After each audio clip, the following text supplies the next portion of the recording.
I realized I was a leader when I realized I needed to be a better leader, because I never realized I was a leader. And then I'm like, holy shit, I'm leading people the same way these other guys are. Mhm. And because I come from sort of nothing with respect to like my background, I don't think I really ever thought of myself as a leader or becoming a leader, because it was sort of like I didn't have a choice. I had to run this company. I just automatically started. I didn't apply for a job as a leader. Like that happens. People like, I'm going to apply. You know, you're applying for jobs and you're working your way up through the system to become. You know, I'll never forget. Actually, this is an interesting one. I was talking to a person and I was like, "Hey, how do you like determine your success?" Because this was like a guy that was like high up in the food chain of board riders, and or no, it wasn't board riders, it was GSM, which is like the holding company at the time for Billabong and Element and Nixon and Ruka, and like I mean, it was just ridiculous. And this was like one of the top dogs on the board there. And I was like, how do you know when you're successful or a great leader? And his answer was, get as many people to report to you as possible. You should have as many reports as possible. That's how you know if you're successful and also a great leader. And I'm like, that's not the answer I was.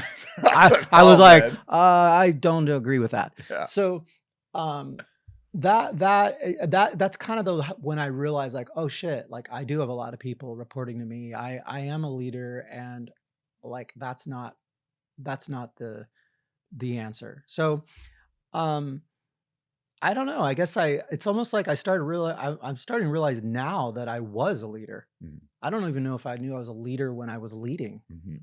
if that makes any sense. Dude, it makes like there's so much stuff. Like looking back, because again, I grew up terrible. I have a terrible problem with authority. Horrible, Yeah. horrible. And I did the thing as a kid, you like work at a grocery store, and I'm always like challenging, like we should do this with the bags. It's like, yo, kid, chill out. Right, Like you're gonna right. work here for like a year. Yeah. Nobody's even gonna remember you exist. Yeah. Um, like there's these moments where you're like, I want to lead, and then there's moments where like, oh shit, I've been leading, you know? And Yeah. like when I was a kid, I always wanted to get out in front of things. I wanted to make things better. I wanted something to happen. And I'll attach it to mental health. Like I grew up in so much chaos when I was young.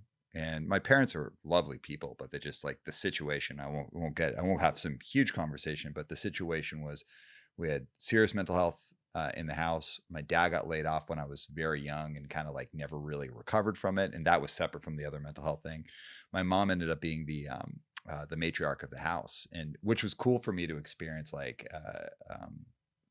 You know, in the 80s, you grow up with this kind of like male dominated idea of the world. It was great to see that confronted. My mom was the breadwinner, but she had a huge amount of pressure put on her at that point. And then there was other mental health stuff going on. I got bullied a ton as a kid. I was constantly fighting.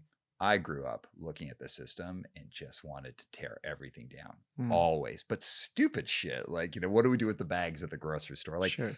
I was constantly looking for stuff because I was looking to lead. And if I Challenging everything. totally, and if I reflect back, it's that I want a heightened amount of control in my life. And I viewed if you're the boss, then you control things. If you control things, nothing bad's going to happen to you, and you can keep bad things from happening to other people, which is not true. That's just not the reality. And then at one point, I just found myself to be a leader. I was like, oh shit, I'm actually leading all this stuff I didn't intend to lead. And you know, when I started this company, I didn't start it like I'm going to start a company. It's just like, oh shit, I guess I'm starting a company. And suddenly I'm in this place where it's like there's a stillness and more of a calmness about it where I can more hone the art of leadership instead of trying to be like, I need to lead. It's like, oh, well, how do I want to lead? And like, was I cool there, or do I need to roll that back? Why am I anxious about this? Why am Yeah. I overtly confident about that? And so the reason I asked you about this is because like you literally took element from like this teeny thing all the way up to a place where it's like it's gone on to it's gone on to a whole other level. We'll wait for that part of the story. Mm, At what point did you realize there was stuff about your leadership that you loved, mm. and there was stuff you had to work on? I mean, there's a couple things. I think being a part of a public company is a huge factor in all that, because you have the like all of a sudden enter HR, Yeah. and you realize it's funny because people hate on HR, right? And I think it's a actual necessity in a large corporate environment, especially, but I think in any environment, like having some level of like checks and balances with how you treat your people, even if you don't agree.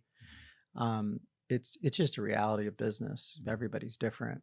So when we were part of a public company, and I would find myself, I'm very passionate. I think that was when I really, I think a couple flaw. I definitely realized I was a leader and knew I had to like hone in, as you would say, on my skills. Was really more from like negative stuff. So like I would step out of a meeting and kind of have to reflect on like, wow, I was like walking around, like raising my voice, even because I'm excited. Typically excited, Yeah. not often like in anger or anything like that. That would happen from on occasion, but really more just like, okay, you got to control your emotions. Like, I mean, even in this moment now today, like I can catch myself getting like really emotional and caught up in the excitement of the discussion. But when you're in a large group setting, you have to lead by example, and you also have to realize that not everyone in that room can relate to that situation.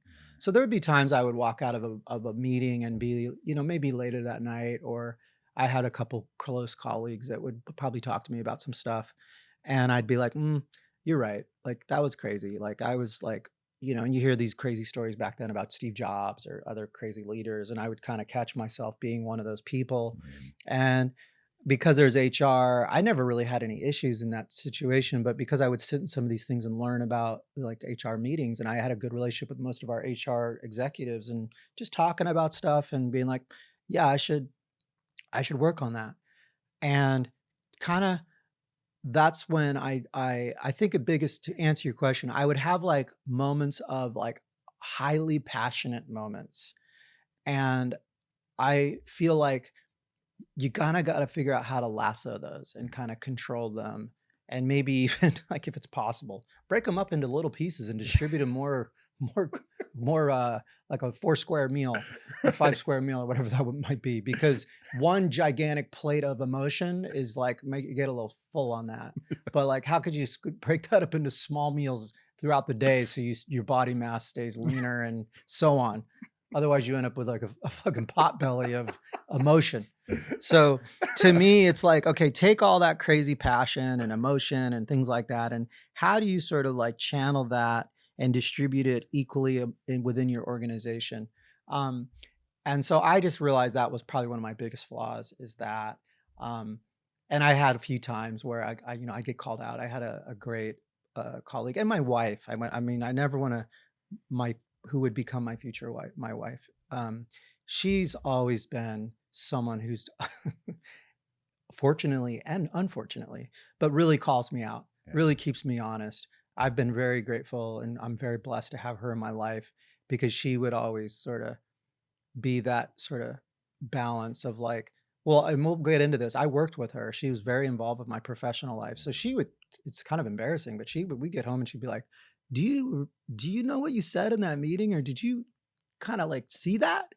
And I'm like, fuck, did that happen? Like, I was just so caught up in the moment. It was insane. And, you know, that probably is I have two probably major business flaws or leadership flaws, which is highly emotional, both most often, like you say, you get so far out into the 10-year vision that you're like, people are like, what the hell? Like, I'm talking about collabs with like Apple and, whatever it might be. It's just so insane. And that gets, I'm passionate about it. And people are like, yo, dude, we just got to get this board graphic done. Yeah. Like, what the hell is happening right now? And I'm like, I don't know. Like, aren't we gonna like this board's gonna fly to the moon, isn't it? And people are like, yo, this shit's got to be done in like 30 minutes. So I have that, which is a a pretty big flaw. And then I would say that I'm pretty impatient.